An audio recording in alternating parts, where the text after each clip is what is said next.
তোমাকে আমি চিনি খুব ভালো করেই। আমার ছেলেমেয়েরাও তোমার খুব প্রশংসা করে। তোমার বাবা মাও খুব ভালো মানুষ। তোমার বোনটাকেও আমার খুব পছন্দ হয়েছে। আমার ছেলের সাথে খুব মানাবে। আসলে ছেলের বিয়ের জন্য পাত্রী খুঁজছি তো, তাই আজ মেয়েটাকে এখানে দেখে আমার খুব ভালো লেগে গেল। তোমার বাসার ঠিকানাটা কি আমি পেতে পারি? তাহলে বিয়ের প্রস্তাব নিয়ে যেতাম তোমার বাবা মায়ের কাছে। রোদেলার কানে তালা লেগে যাওয়ার জোগান হলো যেন। এসব কি বলছে এই মহিলা? তার স্বামীর কাছে কিনা তারই বিয়ের প্রস্তাব দিচ্ছে। মাথা ঘুরছে রোদেলার, তবুও নীরব থেকে শুনে যাচ্ছে সব। শুভ্র রোদেলার দিকে আর চোখে তাকিয়ে ঠোঁট টিপে হাসলো। তারপর অতি বিনয়ের সাথে বৃদ্ধাকে বলল, হ্যাঁ অবশ্যই, কেন নয়। আপনি চাইলে বিয়ের প্রস্তাব দিতেই পারেন। তবে আপনাকে জানিয়ে রাখা ভালো, মেয়ে কিন্তু খুব বদমেজাজি, আর সারাক্ষণ ভাঙা রেকর্ডের মতো ননস্টপ বকবক করে। ওর সাথে কথায় কেউ পারে না, একদম অ্যাডভোকেটদের মতো তর্ক করে। তাই আপনার ছেলেকে অবশ্যই খুব ধৈর্যশীল হতে হবে এবং অতি শান্ত স্বভাবের হতে হবে। শুভ্র রোদেলার দিকে তাকিয়ে চোখ টিপ দিল। তা দেখে রোদেলার মুখ হা হয়ে গেল। বৃদ্ধা মাথা ঝাঁকিয়ে হেসে বলল, এটা কোনো ব্যাপার না। তোমার বোনের চঞ্চলতা দেখেই তো আমার পছন্দ হয়েছে। আর ছেলের স্বভাব খুব শান্তশিষ্ট, বেশি কথা বলে না, তবে হাসি মুখে অন্যদের কথা শোনে। শুভ্র মাথা নেড়ে জ্ঞানী জ্ঞানী ভাব নিয়ে বলল, পারফেক্ট। এরা তো তাহলে রাজ্যটক হবে। আপনি এই ধরুন আমার কার্ড, এতে ঠিকানা দেওয়া আছে। বাসায় এসে না হয় আমার বাবা মায়ের সাথে বাকি কথা সেরে নেবেন। আপনাদের আসার অপেক্ষায় থাকবো। বৃদ্ধা খুব খুশি মনে কার্ডটা হাতে নিয়ে শুভ্রর মাথায় হাত বুলিয়ে দিয়ে চলে যেতে লাগলেন। চলে যাওয়ার আগে রোদেলার কাছে দাঁড়িয়ে তার থুতনিতে ধরে বললেন, ভারী মিষ্টি মেয়ে। কথাটা বলেই তিনি চলে গেলেন। রোদেলা এখনো হা করে তাকিয়ে আছে শুভ্রর দিকে। শুভ্র ঠোঁট টিপে মিটিমিটি হাসছে। রাগে মাথায় রক্ত চড়ে গেল রোদেলার। শুভ্রর হাসি দেখে তার গা জ্বলে যাচ্ছে। নিজের রাগ আর দমাতে না পেরে দ্রুত গতিতে শুভ্রর কাছে এসে দুই হাতে দুইটি আইসক্রিম শুভ্রর দুই গালে মাখিয়ে দিতে লাগলো। শুভ্রর হাসি থেমে গেল। রোদেলাকে আটকানোর চেষ্টা করে বলতে লাগলো, আরে এ কি করছো? মাথা ঠিক আছে তোমার? রোদেলা দুইটি আইসক্রিম ভালো করে শুভ্রর পুরো মুখে মাখিয়ে হাত ঝাড়া দিয়ে বলল, কেন ব্রাদার, ভালো লাগছে না? এটা হচ্ছে বোনের তরফ থেকে ভাইয়ের জন্য ভালোবাসা। ভাই বোনের মাঝে তো এমনই হয়। শুভ্র তাড়াতাড়ি রুমাল বের করে নিজের মুখ মুছতে মুছতে বলল, তাই বলে এভাবে আইসক্রিমগুলো না খেয়ে আমার মুখে মাখানোর কোনো মানে হয়? রোদেলা এবার বেশ জোরে জোরে ধমকের সুরে বলল, আপনি যা ইচ্ছা করতে পারবেন, তাতে কিছু না। আর আমি কিছু করলেই দোষ। আপনি ওই মহিলার সাথে কেন বলেছেন যে আমি আপনার বোন হই? মহিলা তার ছেলের সাথে আমার বিয়ে দেওয়ার কথা বলল, আর আপনিও তাতে সায় দিলেন। শুভ্র ভুরু কুঁচকে রোদেলার দিকে মাথাটা ঝুঁকিয়ে বলল, কোনটাতে তুমি বেশি রেগে গেছো? বোন বলেছি বলে, নাকি বিয়েতে সায় দিয়েছি বলে? রাগে দুঃখে রোদেলার কান্না পেয়ে গেল। অশ্রুসিক্ত চোখেই তাকিয়ে শুভ্রকে ধমকে বলল সে, আমি আর কথা বলবো না আপনার সাথে, একটা কথাও না। খুব বাজে লোক আপনি, খুব বাজে। চোখের জল মুছতে মুছতে সে গটগট করে হেঁটে চলে গেল গাড়ির কাছে। শুভ্র তার পিছু পিছু যেতে যেতে চেঁচিয়ে বলতে লাগলো, আরে তুমি কাঁদছো কেন? দাঁড়াও রোদ, এত রাগের কারণটা তো বলে যাও। রোদেলা বাসায় ফিরেই নিজের রুমের দরজা আটকে দিয়েছে। শুভ্র দরজায় বেশ কয়েকবার নক করেছে, কিন্তু রোদেলা দরজা খোলেনি। তাই শুভ্র ব্যর্থতা স্বীকার করে চলে গেল নিজের রুমে। ফ্রেশ হয়ে কিছুক্ষণ পর লাঞ্চ করতে নিচে নেমে এলো। ডাইনিং এ এসে রোদেলাকে দেখতে না পেয়ে মনটা কিছুটা খারাপ হয়ে গেল। শুভ্রর বাবাও খেতে বসেছেন, কিন্তু শুভ্রর মা বসেননি। শুভ্রর পাশে দাঁড়িয়ে খাবার বেড়ে দিচ্ছেন। শুভ্র মায়ের দিকে তাকিয়ে বলল, তুমি বসছো না কেন, খাবে না? শেহনাজ তালুকদার গম্ভীর স্বরে বললেন, তোরা আগে খা, আমি পরে রোদেলার সাথে খাবো। শুভ্র কিছু না বোঝার ভান করে শান্ত স্বরে বলল, পরে কেন? এখন একসাথে খেলে কি প্রবলেম? আর রোদেলাকে দেখছি না আশেপাশে, কোথায় সে? শেহনাজ এবার কিছুটা রাগী স্বরে বললেন, একদম নাটক করবি না বাপের মতো। তুই জানিস না রোদেলা কোথায়? জাফর সাহেব খাবার মুখে নিয়েই বিষম খেলেন। কাশি থামলে তিনি স্ত্রীর দিকে নিষ্পাপ চাহনি দিয়ে বললেন, ছেলেকে বকছো ভালো কথা, এর মাঝে আবার আমাকে টানাটানির কি প্রয়োজন? শেহনাজ স্বামীর দিকে তাকিয়ে বললেন, তুমি চুপচাপ খাবার খাও, কোনো কথা বলবে না। তোমাকে টানবো না তো কি করব? তোমার ছেলে একদম তোমার মতোই হয়েছে, গন্ডগোল পাকিয়ে সাধু সাজা। শুভ্র এবার কিছুটা বিব্রত হয়ে বলল, আমি করলামটা কি সেটাই তো বুঝতে পারছি না। আম্মু, তুমি ক্লিয়ার করে বলো তো। শেহনাজ বললেন, তুই কি করেছিস বুঝতে পারছিস না? রোদেলা আমাকে সব বলেছে। তুই নাকি ওকে সবার সামনে বোন বলে পরিচয় দিয়েছিস। একজন মহিলা নাকি ওকে বিয়ের প্রস্তাব দিয়েছে, আর তুই সেটাতে সায় দিয়েছিস। বাসায় বিয়ের প্রস্তাব নিয়ে আসতে বলেছিস। হ্যাঁ বলেছি, এতে অন্যায়টা কি করলাম? শেহনাজ মাথায় হাত দিয়ে হতাশ কণ্ঠে বললেন, আচ্ছা তুই কি কিচ্ছু বুঝিস না? মেয়েটা এসেই রুমে গিয়ে দরজা আটকে রেখেছে। আমি খেতে ডাকতে গেলে ও আমায় বলল ও তোর সামনে আসবে না কিছুতেই, তোর খাওয়া শেষ হলে পরে আসবে। তখন আমি এর কারণটা জানতে চাইলে ও আমায় সব বলল। মেয়েটা খুব অভিমান করেছে। শুভ্র মুখ লুকিয়ে নিজের হাসিটা আটকে নিল। তারপর আবার মায়ের দিকে তাকিয়ে বলল, আচ্ছা এতে ওর এত অভিমান করার কি আছে? আমি ওকে বোন বলবো না তো কি বলবো? ওকে তো আমি বোনের চোখেই দেখি, আর মেয়েদের তো এই বয়সে বিয়ের প্রস্তাব আসতেই পারে। আমি জাস্ট ওনাকে অ্যাড্রেসটা দিয়েছি, উনি এসে তোমাদের সাথে কথা বলতে চান। তাই যখন এই বিষয়ে কথা বলতে আসবেন তখন তোমাদের ওই প্রপোজালটা পছন্দ হলে অ্যাকসেপ্ট করবে, নয়তো না বলে দিবে, ব্যাস। এতে এত রাগ করার কি আছে? শেহনাজ নীরব থেকে কিছুক্ষণ ছেলের মুখের দিকে তাকিয়ে রইলেন। কি বলে ছেলেকে বোঝানো যায় সেই কথাই ভেবে নিলেন। অতঃপর ছেলের পাশে বসে নরম স্বরে বললেন, রাগ অভিমান করার অনেক কারণ আছে শুভ্র। আচ্ছা, তুই কি কিচ্ছু বুঝিস না? মেয়েটা সারাক্ষণ তোর এত খেয়াল রাখে, তোর কি সে ভালো হবে না হবে সেই চিন্তাই থাকে। এসব একটা মানুষ এমনি এমনি করে? তোর যখন অ্যাক্সিডেন্টটা হলো তখন রোদেলা পাগলের মতো হয়ে পড়েছিল, তোর কেবিনের সামনে বসে সারাক্ষণ চোখের জল ফেলে গেছে। এইগুলো কি এমনি এমনি? শুভ্র মাথা নিচু রেখেই খাবার খাচ্ছিল চুপচাপ, কিন্তু মায়ের কথাগুলো শুনেই সে স্তব্ধ হয়ে গেল। নিশ্চুপ থেকে শুধু শুনে যাচ্ছে সব কথা। শেহনাজ আবারও বললেন, ভেবেছিলাম তোকে এসব কিছু বলবো না, আশায় ছিলাম তুই নিজেই হয়তো সবটা মনে করতে পারবি, সবটা বুঝতে পারবি। তোর ওপর মানসিক প্রেশার পড়বে ভেবে রোদেলা সবটা জানাতে বারণ করেছিল, কিন্তু এখন তো আর না বলেও থাকতে পারছি না। রোদেলাকে বারবার এভাবে ভেঙে পড়তে কান্নাকাটি করতে দেখে আমার আর ভালো লাগছে না। শোন, রোদেলা না তোকে কখনো ভাইয়ের চোখে দেখেছে, আর না তুই কখনো ওকে বোনের চোখে দেখেছিস। তোরা দুজন দুজনকে নিজের চেয়েও বেশি ভালোবেসেছিস। শুভ্র এবার দ্বিগুণ চমকালো। বিস্ময়ে তার স্তব্ধতা আরো বেড়ে গেল। ধীরে ধীরে সে মুখ ঘুরিয়ে পাশে তাকালো মায়ের দিকে। শেহনাজ ছেলের দিকে তাকিয়ে মাথা নেড়ে বললেন, হ্যাঁ, আমি যা বলছি সত্যি বলছি। তুই রোদেলা বলতে একেবারে পাগল ছিলি। এক মুহূর্ত ওকে না দেখতে পেলে অস্থির হয়ে যেতিস, একটা মুহূর্তের জন্য ওকে চোখের আড়াল হতে দিসনি। আর আজ যেভাবেই হোক সেসব স্মৃতি তোর মস্তিষ্ক থেকে চলে গেছে, কিন্তু ভালোবাসাটা তো শেষ হয়ে যায়নি বাবা। তুই হয়তো ভুলে গেছিস, কিন্তু রোদেলা তো ভোলেনি। তাহলে ও এসব রাগ অভিমান করবে না তো কি করবে? শুভ্রর কপাল কুঁচকে এলো। অবিশ্বাস্য সুরে কাঁপা কাঁপা কণ্ঠে সে বলল, এসব কি বলছো আম্মু? আমি আর রোদেলা একে অপরকে ভালোবাসতাম। ছেলের কথার জবাবে জাফর সাহেব বললেন, বাসছিস না? এখনো বাসিস, তুই শুধু বুঝতে পারিস না। তুই তো ভুলে গিয়েই খালাস, কিন্তু ওই বেচারি কিভাবে ভুলবে সেসব কথা? তুই জানিস তোর আর রোদেলার বিয়ের কথাও পাকাপাকি হয়ে গেছিল? শুভ্র বিস্ময়ের চরম পর্যায়ে চলে গেল।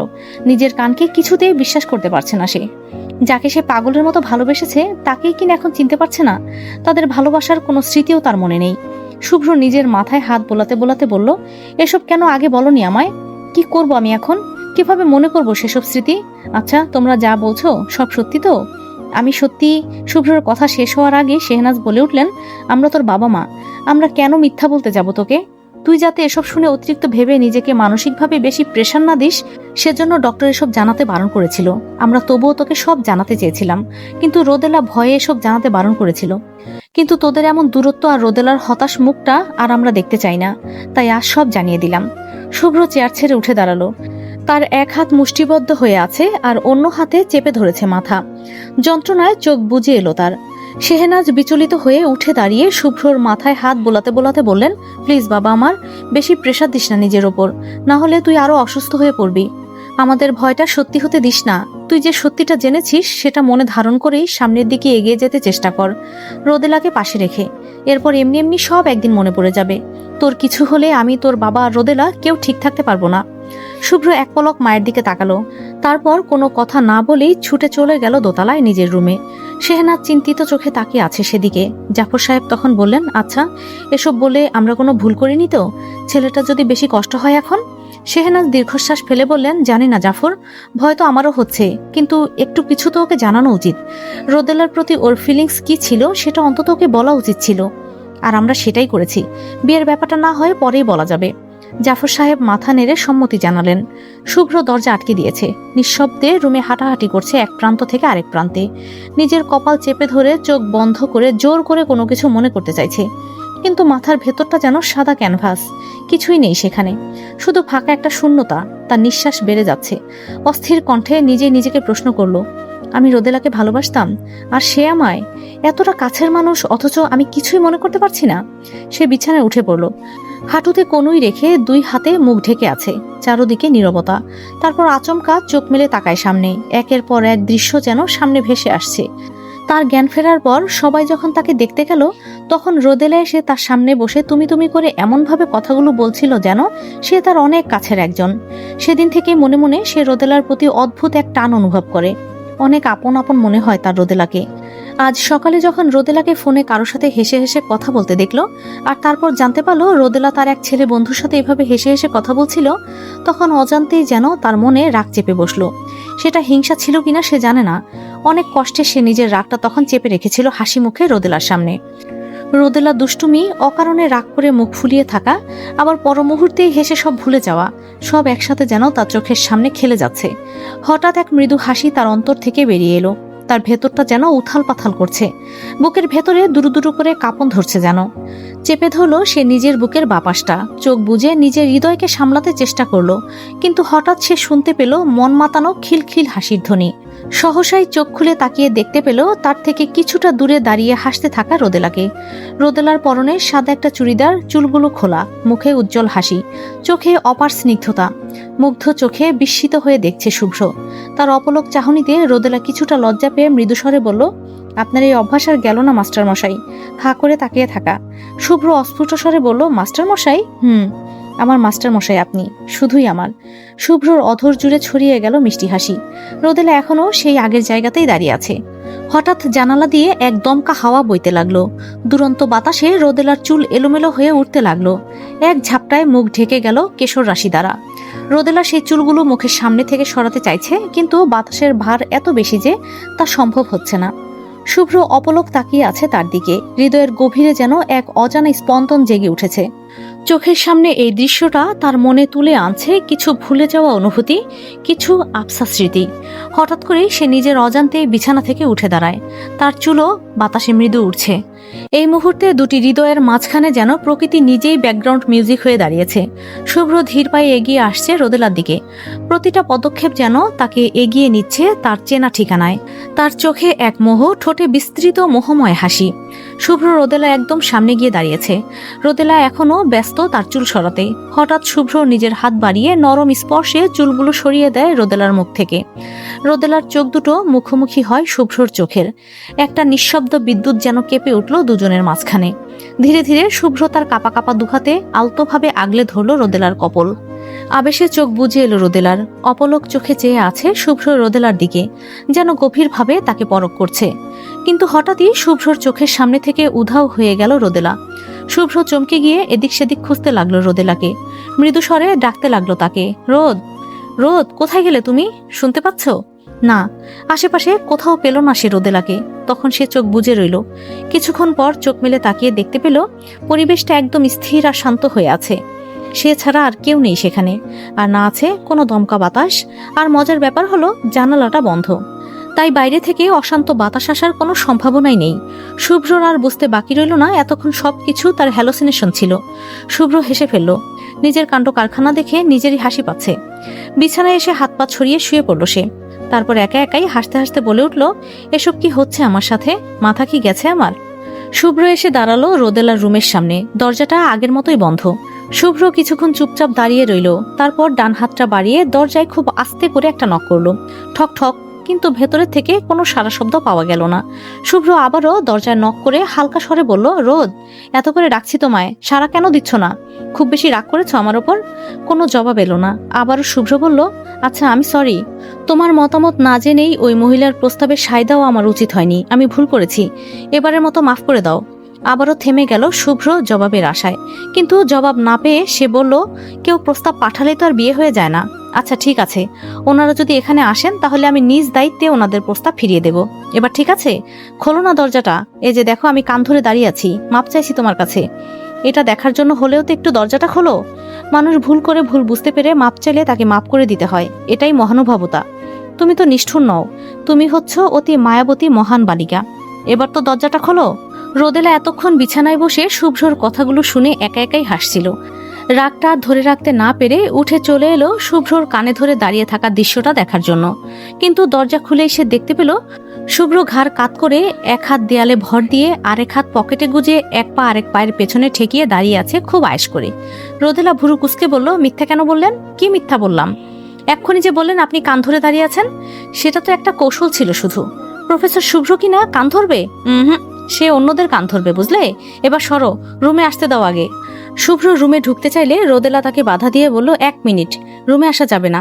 পারমিশন ছাড়া কারো রুমে ঢুকতে নেই, জানেন না? তাহলে তুমি যে পারমিশন ছাড়াই দিনের মাঝে 100 বার করে আমার রুমে যাও, তখন আপনি আর আমি এক হলাম? মেয়েদের রুমে ঢুকতে গেলে পারমিশন নিতে হয়, আর আমি আপনাকে সেই পারমিশন দিচ্ছি না, সো আপনি রুমে আসতে পারবেন না। শুভ্র 2 হাত বুকের ওপর ভাঁজ করে বাঁকা হেসে বলল, ঠিক আছে, তোমার রুমের গোপন রহস্য না হয় পরেই জেনে নেব। এখন না হয় তুমি এসো আমার সাথে। কোথায়? খেতে যাবে। রোদেলা কিছু বলতে নেবে তার আগেই শুভ্র তার মুখের সামনে আঙ্গুল দিয়ে ইশারা করে বলল, কোনো কথা না, চুপচাপ এসো আমার সাথে।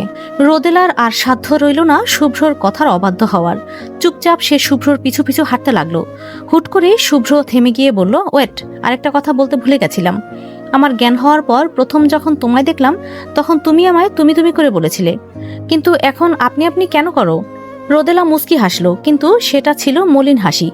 ধীর স্বরে বলল, আগে আপনাকে তুমি করেই বলতাম, আপনিও বলতাম মাঝে মাঝে। আপনি আমার মুখে তুমিটাই শুনতে চাইতেন বেশি, কিন্তু সেদিন আপনার চোখে আমি এতটাই অচেনা হয়ে গেছিলাম, তাই তুমি করে বলার মতো সাহস বা উৎসাহ কোনোটাই পাইনি। শুভ্র রোদেলার চোখে চোখ রেখে হাসি মুখে বলল, আমি এখন থেকে তোমার মুখে তুমি ডাকটাই শুনতে চাই।